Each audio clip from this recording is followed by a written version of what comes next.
আসসালামু আলাইকুম। ইতিমধ্যে নির্বাচন কমিশন থেকে ঘোষণা করা হয়েছে এই অন্তর্বর্তী সরকার যে নির্বাচনের সময়সীমা বেঁধে দিয়েছে, আগামী ফেব্রুয়ারির মধ্যেই বাংলাদেশে জাতীয় নির্বাচন হবে। সেই সময়ের মধ্যেই বাংলাদেশে জাতীয় নির্বাচন হবে এবং নির্বাচন কমিশন এটিও বলে দিয়েছে নির্বাচনের ট্রেন চলতে শুরু করেছে। ইতিমধ্যে নির্বাচনমুখী হচ্ছে রাজনৈতিক দলগুলো এবং সরকার। রাজনৈতিক দলগুলোর সাথে বিভিন্ন রকম দেন দরবার শুরু করেছে এই অন্তর্বর্তী সরকার। গতকালকে বিএনপির প্রতিনিধি অন্তর্বর্তী সরকারের প্রধান উপদেষ্টা ডক্টর ইউনূসের সাথে সাক্ষাৎ করেছেন। সেই সাক্ষাতের মূল উদ্দেশ্য ছিল আগামী জাতীয় সংসদ নির্বাচনমুখী আলোচনা ছিল।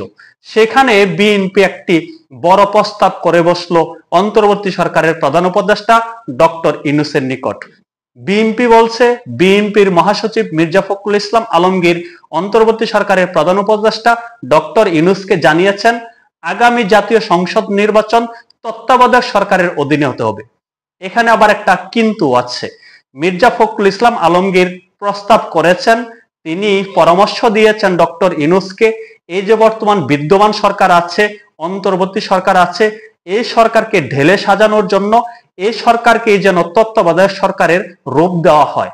এতে করে অনেকে ভাবছেন হয়তো অনেক উপদেষ্টা বাদ যেতে পারেন, এখানে নতুন উপদেষ্টা নতুন মুখ দেখা যেতে পারে।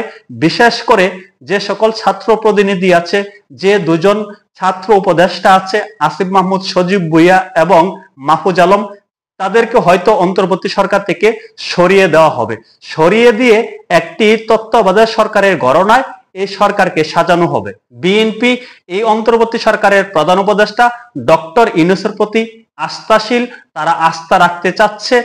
এই যে নতুন সরকার হবে, তত্ত্বাবধায়ক সরকারের একটা রূপ দেওয়া হবে এই অন্তর্বর্তী সরকারকে, সেই সরকারের প্রধান থাকবেন ডক্টর ইউনূস। কিন্তু বেশ কয়েকজন উপদেষ্টা নিয়ে প্রশ্ন তুলেছে বিএনপি বেশ কয়েকজন উপদেষ্টার নাম উল্লেখ করে তাদের পদত্যাগের দাবি তুলেছেন। নির্বাচনকালীন সরকারে যেন তারা না থাকেন, তার জন্য জোরালো দাবি তুলেছেন ডক্টর ইউনূসের নিকট।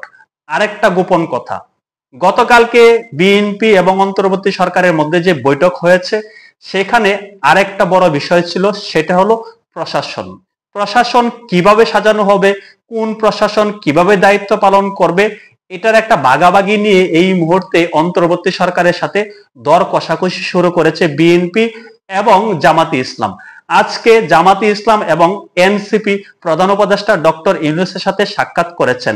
সেই সাক্ষাতেরও মূল উদ্দেশ্য ছিল নির্বাচন, এবং সেখানে প্রশাসন নিয়ে একটি দর কষাকষি চলছে।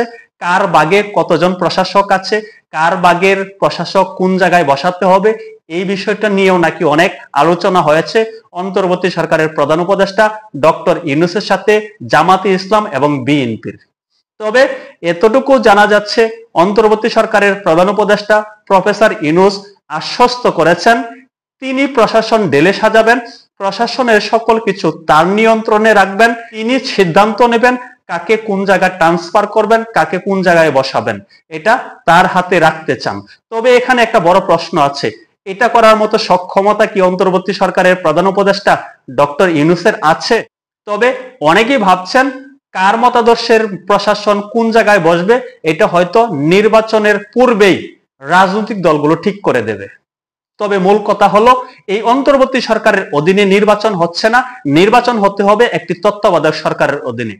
এখানে আরো একটা বিষয় আছে, আওয়ামী লীগের পক্ষ থেকে বা আওয়ামী লীগ মতাদর্শের যে সকল রাজনৈতিক দল আছে, জোট দল আছে, তারা চাচ্ছেন ডক্টর ইউনূসের অধীনে নির্বাচন না হোক, তারা চাচ্ছেন একটা সম্পূর্ণ নতুন তত্ত্বাবধায়ক সরকারের অধীনে নির্বাচন হোক। সেই সরকার হবে নিরপেক্ষ, স্বচ্ছ, জবাবদিহিমূলক।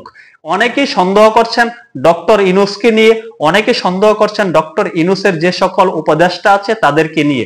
অনেকেই মনে করছেন তারা একটা বিশেষ মতাদর্শের ব্যক্তি, তারা আওয়ামী লীগকে বিতাড়িত করেছে, আওয়ামী লীগের যে মহাজোট ছিল তাদেরকে তারা সহ করতে পারে না, এখানে একটা পক্ষপাতিত্বের বিষয় থেকে যেতে পারে।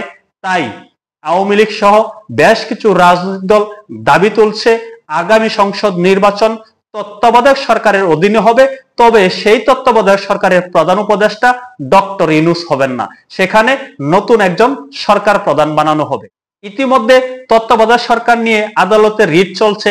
আজকে প্রধান বিচারপতি তত্ত্বাবধায়ক সরকার নিয়ে কথা বলতে গিয়ে তিনি বলছেন, তত্ত্বাবধায়ক সরকার যদি পূর্ণ বহাল করা হয় তাহলে সংসদের ক্ষমতা খর্ব করা হবে কিনা, এই প্রশ্নটা তুলেছেন।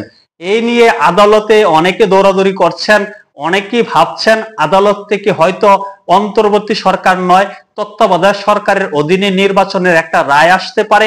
এই জন্য এই মুহূর্তে আশঙ্কা করা হচ্ছে হয়তো ডক্টর ইউনূসের অধীনে নির্বাচন হচ্ছে না, তত্ত্বাবধায়ক সরকারের অধীনে নির্বাচন হবে।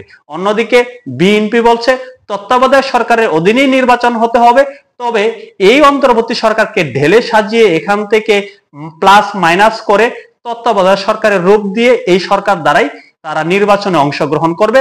অর্থাৎ যে সরকার করা হবে এটা অন্তর্বর্তী সরকার থাকবে না, তত্ত্বাবধায়ক সরকার থাকবে, কিন্তু সেই তত্ত্বাবধায়ক সরকারে এই অন্তর্বর্তী সরকারের প্রধান উপদেষ্টা ডক্টর ইউনূস থাকবেন এবং বেশ কয়েকজন উপদেষ্টা থাকবেন। আর এখান থেকে কয়েকজন উপদেষ্টাকে বাদ দেওয়া হবে, বাদ দিতে হবে। সেই উপদেষ্টাদের মধ্যে সবচেয়ে আলোচিত যে দুটি নাম সেটি হলো আসিফ মাহমুদ সজীব ভুঁইয়া এবং মাহফুজ আলম। হয়তো তারা নির্বাচনকালীন সরকারে থাকতে পারবেন না, তাদেরকে সরকার থেকে চলে যেতে হবে, তাদেরকে সরিয়ে দেওয়া হবে। দেখা যাক কি হয়। টান টান একটা উত্তেজনা বিরাজ করছে রাজনৈতিক অঙ্গনে। তত্ত্বাবধায়ক সরকার নিয়ে এই মুহূর্তে ব্যাপক আলোচনা চলছে।